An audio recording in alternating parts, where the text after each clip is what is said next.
ಚಿಕ್ಕಮಗಳೂರು ಭಾಗದಲ್ಲೂ ಕೂಡ ಧಾರಾಕಾರವಾಗಿ ಮಳೆ ಮುಂದುವರೆದಿದೆ. ಮಳೆಯ ಪರಿಣಾಮ ರಸ್ತೆ ಕುಸಿಯುವ ಆತಂಕ ಇದೀಗ ಎದುರಾಗ್ತಾ ಇದೆ. ದತ್ತಪೀಠ ಭಾಗದಲ್ಲಿ ರಸ್ತೆ ಕುಸಿಯುವ ಆತಂಕ ಇದೆ. ಕವಿಕಲ್ ಗಂಡಿ ಬಳಿಯಲ್ಲಿ ರಸ್ತೆ ಕುಸಿಯುವ ಹಂತಕ್ಕೆ ಹೋಗಿದೆಯಂತ. ಕಳೆದ ವರ್ಷ ಹಿಂಗೆ ಆಗಿತ್ತು. ಅದೇ ಸ್ಥಳದಲ್ಲಿ ಇದೀಗ ಮತ್ತೆ ಆತಂಕ. ರಸ್ತೆಯಲ್ಲಿ ಭಾರೀ ಪ್ರಮಾಣದಲ್ಲಿ ನೀರು ಹರಿತಾ ಇದೆ. ಕೆಲವೊಂದ್ ಕಡೆ ಪ್ರಕೃತಿನೇ ಹಂಗಿರುತ್ತೆ. ನೀವು ಎಷ್ಟೇ ಗಟ್ಟುಮುಟ್ಟಾದ ರಸ್ತೆ ನಿರ್ಮಾಣ ಮಾಡಿದ್ರು ಕೂಡ ಮಳೆಯ ರಭಸದ ಮುಂದೆ ಅದು ನಿಲ್ಲೋಕ್ ಸಾಧ್ಯ ಇರಲ್ಲ. ಆದ್ರೆ ನಮ್ಮ ಕಾಮಗಾರಿಗಳು ಎಷ್ಟರ ಮಟ್ಟಿಗೆ ಇರುತ್ತೆ ಅನ್ನೋದಕ್ಕೆ ಅನೇಕ ಉದಾಹರಣೆ ಇದೆ. ಚಪಾತಿ ಹಿಟ್ಟು ಎದ್ದಂಗೆ ಹೇಳತ್ ರಸ್ತೆಗಳು ಹಾಕಿ 2 ದಿನಕ್ಕೆ. ಇಲ್ಲಿ ರಸ್ತೆ ನಿಜವಾಗ್ಲೂ ಚೆನ್ನಾಗಿ ಮಾಡಿದ್ರು ಇಲ್ವೋ ಗೊತ್ತಿಲ್ಲ. ಹೋದ ವರ್ಷನೂ ಹಿಂಗೆ ಆಗಿತ್ತಂತೆ. ಈ ವರ್ಷ ಕೂಡ ಅದೇ ಪರಿಸ್ಥಿತಿ. ಬೇಸಿಗೆಗಾಲ ಇದ್ದಾಗ ರಸ್ತೆ ಮಾಡಿ ಅದನ್ನ ಗಟ್ಟುಮುಟ್ಟಾಗಿ ಮೇಂಟೈನ್ ಮಾಡಿದ್ರೆ ಬಹುಶಃ ಹಿಂಗಾಗಲ್ವೇನೋ. ಇವರೆಲ್ಲ ಮಳೆ ಬಂದಾಗ್ಲೇನೆ ಅಲ್ಲಿ ತೇಪೆ ಹಚ್ಚಕ್ ಹೋಗ್ತಾರೆ. ಹಾಕಿದ್ದ ಡಾಂಬರು ಜಲ್ಲಿ ಎಲ್ಲ ಮಳೆ ನೀರಿನ ಜೊತೆನೆ ಕೊಚ್ಕೊಂಡು ಹೋಗ್ತಾ ಇರುತ್ತೆ. ಮತ್ತೆ ಅದ್ರ ಮೇಲೆ ಸುಡಿಯೋದು. ಬಿಲ್ ಮಾತ್ರ ಕೊಡೋದು. ನಾವು ಕಾಮಗಾರಿ ಮಾಡಿದೀವಿ ನೋಡಿ, ಡಾಂಬರ್ ಕಾಣ್ತಿದೆಯಲ್ಲ ಅದೆಲ್ಲ ನಾವೇ ತಂದು ಹಾಕಿದ್ವು ಅಂತ.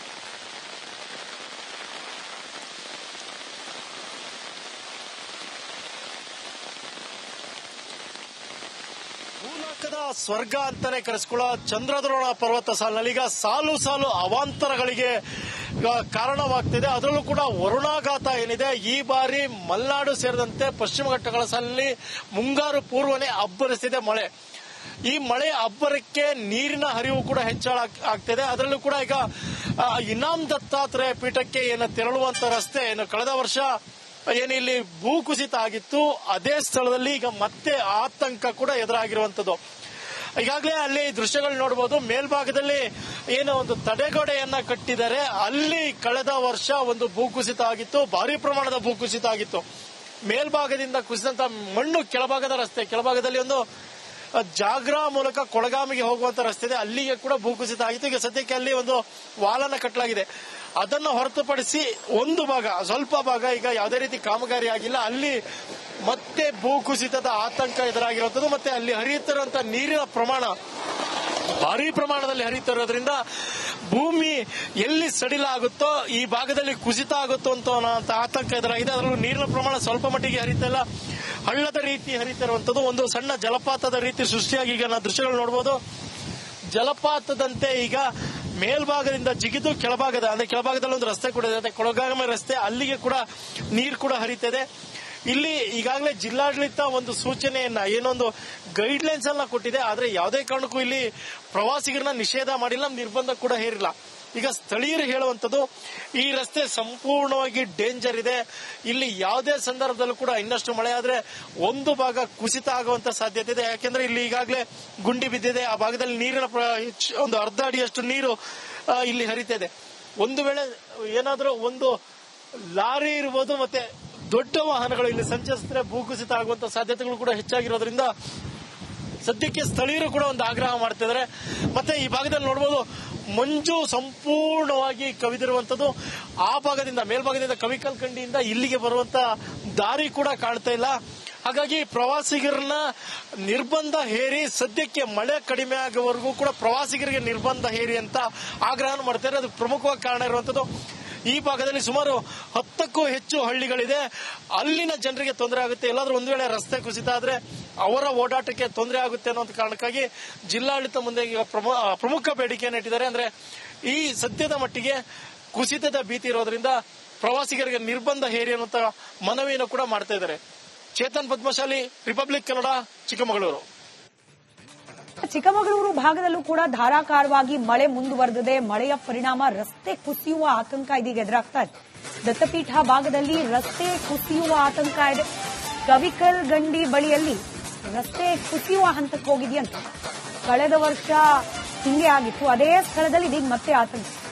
ರಸ್ತೆಯಲ್ಲಿ ಭಾರೀ ಪ್ರಮಾಣದಲ್ಲಿ ನೀರು ಹರಿತಾ ಇದೆ.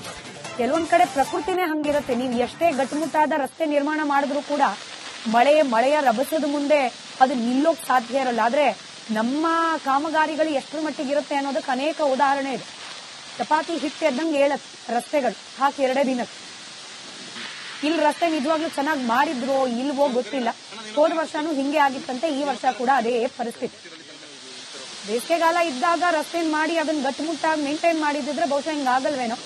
ಇವರೆಲ್ಲ ಮಳೆ ಬಂದಾಗ್ಲೇನೆ ಅಲ್ಲಿ ತೇಪೆ ಹಚ್ಚಕ್ ಹೋಗ್ತಾರೆ. ಹಾಕಿದ್ದ ಡಾಂಬರು ಜಲ್ಲಿ ಎಲ್ಲ ಮಳೆ ನೀರಿನ ಜೊತೆನೆ ಕೊಚ್ಕೊಂಡು ಹೋಗ್ತಾ ಇರುತ್ತೆ. ಮತ್ತೆ ಅದ್ರ ಮೇಲೆ ಸುರಿಯೋದು, ಬಿಲ್ ಮಾತ್ರ ಕೊಡೋದು. ನಾವು ಕಾಮಗಾರಿ ಮಾಡಿದೀವಿ ನೋಡಿ, ಡಾಂಬರ್ ಕಾಣ್ತಿದೆಯಲ್ಲ ಅದೆಲ್ಲ ನಾವೇ ತಂದು ಹಾಕಿದ್ವು ಅಂತ.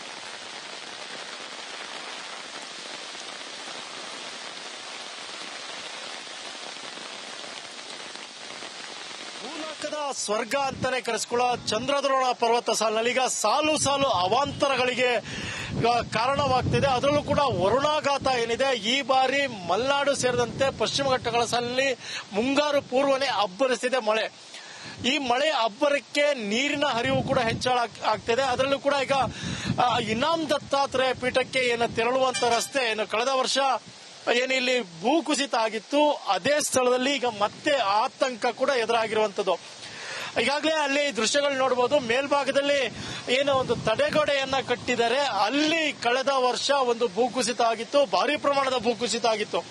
ಮೇಲ್ಭಾಗದಿಂದ ಕುಸಿದಂತ ಮಣ್ಣು ಕೆಳಭಾಗದ ರಸ್ತೆ, ಕೆಳಭಾಗದಲ್ಲಿ ಒಂದು ಜಾಗ್ರಾ ಮೂಲಕ ಕೊಳಗಾಮಿಗೆ ಹೋಗುವಂತ ರಸ್ತೆ ಇದೆ, ಅಲ್ಲಿಗೆ ಕೂಡ ಭೂಕುಸಿತ ಆಗಿತ್ತು. ಈಗ ಸದ್ಯಕ್ಕೆ ಅಲ್ಲಿ ಒಂದು ವಾಲನ್ನ ಕಟ್ಟಲಾಗಿದೆ. ಅದನ್ನು ಹೊರತುಪಡಿಸಿ ಒಂದು ಭಾಗ, ಸ್ವಲ್ಪ ಭಾಗ ಈಗ ಯಾವುದೇ ರೀತಿ ಕಾಮಗಾರಿ ಆಗಿಲ್ಲ. ಅಲ್ಲಿ ಮತ್ತೆ ಭೂಕುಸಿತದ ಆತಂಕ ಎದುರಾಗಿರುವಂತದ್ದು. ಮತ್ತೆ ಅಲ್ಲಿ ಹರಿಯುತ್ತಿರುವಂತಹ ನೀರಿನ ಪ್ರಮಾಣ ಭಾರಿ ಪ್ರಮಾಣದಲ್ಲಿ ಹರಿಯುತ್ತಿರೋದ್ರಿಂದ ಭೂಮಿ ಎಲ್ಲಿ ಸಡಿಲ ಆಗುತ್ತೋ ಈ ಭಾಗದಲ್ಲಿ ಕುಸಿತ ಆಗುತ್ತೋ ಅಂತ ಆತಂಕ ಎದುರಾಗಿದೆ. ಅದರಲ್ಲೂ ನೀರಿನ ಪ್ರಮಾಣ ಸ್ವಲ್ಪ ಮಟ್ಟಿಗೆ ಹರಿತಿಲ್ಲ, ಹಳ್ಳದ ರೀತಿ ಹರಿತಿರುವಂತದ್ದು. ಒಂದು ಸಣ್ಣ ಜಲಪಾತದ ರೀತಿ ಸೃಷ್ಟಿಯಾಗಿ ಈಗ ನಾವು ದೃಶ್ಯಗಳು ನೋಡಬಹುದು. ಜಲಪಾತದಂತೆ ಈಗ ಮೇಲ್ಭಾಗದಿಂದ ಜಿಗಿದು ಕೆಳಭಾಗದ ಅಂದ್ರೆ ಕೆಳಭಾಗದಲ್ಲಿ ಒಂದು ರಸ್ತೆ ಕೂಡ ಇದೆ, ಕೊಳಗಾಮೆ ರಸ್ತೆ, ಅಲ್ಲಿಗೆ ಕೂಡ ನೀರು ಕೂಡ ಹರಿತಿದೆ. ಇಲ್ಲಿ ಈಗಾಗಲೇ ಜಿಲ್ಲಾಡಳಿತ ಒಂದು ಸೂಚನೆಯನ್ನ ಏನೊಂದು ಗೈಡ್ ಲೈನ್ಸ್ ಅನ್ನ ಕೊಟ್ಟಿದೆ. ಆದ್ರೆ ಯಾವುದೇ ಕಾರಣಕ್ಕೂ ಇಲ್ಲಿ ಪ್ರವಾಸಿಗರನ್ನ ನಿಷೇಧ ಮಾಡಿಲ್ಲ, ನಿರ್ಬಂಧ ಕೂಡ ಹೇರಿಲ್ಲ. ಈಗ ಸ್ಥಳೀಯರು ಹೇಳುವಂತದ್ದು ಈ ರಸ್ತೆ ಸಂಪೂರ್ಣವಾಗಿ ಡೇಂಜರ್ ಇದೆ, ಇಲ್ಲಿ ಯಾವುದೇ ಸಂದರ್ಭದಲ್ಲೂ ಕೂಡ ಇನ್ನಷ್ಟು ಮಳೆ ಆದ್ರೆ ಒಂದು ಭಾಗ ಕುಸಿತ ಆಗುವಂತ ಸಾಧ್ಯತೆ ಇದೆ. ಯಾಕೆಂದ್ರೆ ಇಲ್ಲಿ ಈಗಾಗಲೇ ಗುಂಡಿ ಬಿದ್ದಿದೆ, ಆ ಭಾಗದಲ್ಲಿ ನೀರಿನ ಒಂದು ಅರ್ಧ ಅಡಿಯಷ್ಟು ನೀರು ಇಲ್ಲಿ ಹರಿತಿದೆ. ಒಂದು ವೇಳೆ ಏನಾದ್ರೂ ಒಂದು ಲಾರಿ ಇರ್ಬೋದು ಮತ್ತೆ ದೊಡ್ಡ ವಾಹನಗಳು ಇಲ್ಲಿ ಸಂಚರಿಸಿದ್ರೆ ಭೂಕುಸಿತ ಆಗುವಂತ ಸಾಧ್ಯತೆಗಳು ಕೂಡ ಹೆಚ್ಚಾಗಿರೋದ್ರಿಂದ ಸದ್ಯಕ್ಕೆ ಸ್ಥಳೀಯರು ಕೂಡ ಒಂದು ಆಗ್ರಹ ಮಾಡ್ತಿದ್ದಾರೆ. ಮತ್ತೆ ಈ ಭಾಗದಲ್ಲಿ ನೋಡಬಹುದು ಮಂಜು ಸಂಪೂರ್ಣವಾಗಿ ಕವಿದಿರುವಂತದ್ದು. ಆ ಭಾಗದಿಂದ ಮೇಲ್ಭಾಗದಿಂದ ಕವಿಕಲ್ ಕಂಡಿಯಿಂದ ಇಲ್ಲಿಗೆ ಬರುವಂತ ದಾರಿ ಕೂಡ ಕಾಣ್ತಾ ಇಲ್ಲ. ಹಾಗಾಗಿ ಪ್ರವಾಸಿಗರನ್ನ ನಿರ್ಬಂಧ ಹೇರಿ ಸದ್ಯಕ್ಕೆ ಮಳೆ ಕಡಿಮೆ ಆಗೋವರೆಗೂ ಕೂಡ ಪ್ರವಾಸಿಗರಿಗೆ ನಿರ್ಬಂಧ ಹೇರಿ ಅಂತ ಆಗ್ರಹ ಮಾಡ್ತಾರೆ. ಅದು ಪ್ರಮುಖವಾಗಿ ಕಾರಣ ಇರುವಂತದ್ದು. ಈ ಭಾಗದಲ್ಲಿ ಸುಮಾರು 10ಕ್ಕೂ ಹೆಚ್ಚು ಹಳ್ಳಿಗಳಿದೆ, ಅಲ್ಲಿನ ಜನರಿಗೆ ತೊಂದರೆ ಆಗುತ್ತೆ. ಎಲ್ಲಾದ್ರೂ ಒಂದು ವೇಳೆ ರಸ್ತೆ ಕುಸಿತ ಆದ್ರೆ ಅವರ ಓಡಾಟಕ್ಕೆ ತೊಂದರೆ ಆಗುತ್ತೆ ಅನ್ನೋ ಕಾರಣಕ್ಕಾಗಿ ಜಿಲ್ಲಾಡಳಿತ ಮುಂದೆ ಈಗ ಪ್ರಮುಖ ಬೇಡಿಕೆಯನ್ನು ಇಟ್ಟಿದ್ದಾರೆ. ಅಂದ್ರೆ ಈ ಸದ್ಯದ ಮಟ್ಟಿಗೆ ಕುಸಿತದ ಭೀತಿ ಇರೋದ್ರಿಂದ ಪ್ರವಾಸಿಗರಿಗೆ ನಿರ್ಬಂಧ ಹೇರಿ ಅನ್ನುವಂತ ಮನವಿಯನ್ನು ಕೂಡ ಮಾಡ್ತಾ ಇದ್ದಾರೆ. ಚೇತನ್ ಪದ್ಮಶಾಲಿ, ರಿಪಬ್ಲಿಕ್ ಕನ್ನಡ, ಚಿಕ್ಕಮಗಳೂರು.